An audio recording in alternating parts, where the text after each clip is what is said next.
Praise the Lord. प्रभु के नाम की स्तुति हो। आज हम पढ़ेंगे अय्यूब 12वां अध्याय। तब अय्यूब ने कहा, निसंदेह मनुष्य तो तुम ही हो, और जब तुम मरोगे तब बुद्धि भी जाती रहेगी, परंतु तुम्हारी नाई मुझ में भी समझ है। मैं तुम लोगों से कुछ नीचा नहीं हूँ। कौन ऐसा है जो ऐसी बातें न जानता हो? मैं ईश्वर से प्रार्थना करता था और वह मेरी सुन लिया करता था, परंतु अब मेरे पड़ोसी मुझ पर हंसते हैं। जो धर्मी और खरा मनुष्य है वह हंसी का कारण हो गया है। दुखी लोग तो सुखियों की समझ में तुच्छ जाने जाते हैं और उनके पाँव फिसला चाहते हैं। उनका अपमान अवश्य ही होता है। डाकुओं के डेरे कुशल क्षेम से रहते हैं, और जो ईश्वर को क्रोध दिलाते हैं वह बहुत ही निडर रहते हैं, और उनके हाथ में ईश्वर बहुत देता है। पशुओं से तो पूछ और वे तुझे दिखाएंगे, और आकाश के पक्षियों से और वे तुझे बता देंगे।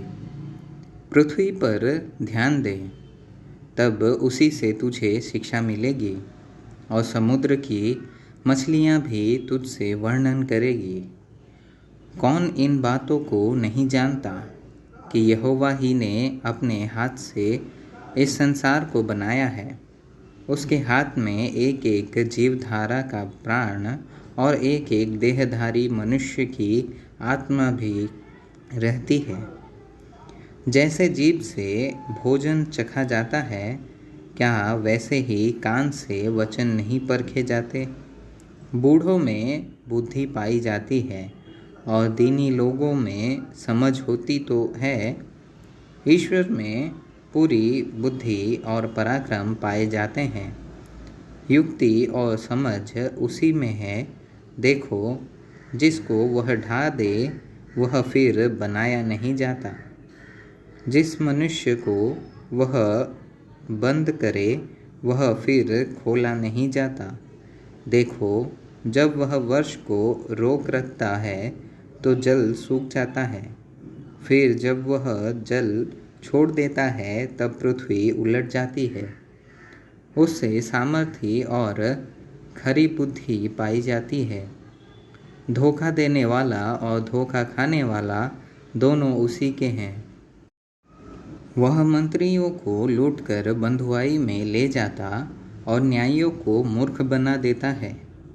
वह राजाओं का अधिकार तोड़ देता है और उनकी कमर पर बंधन बंधवाता है।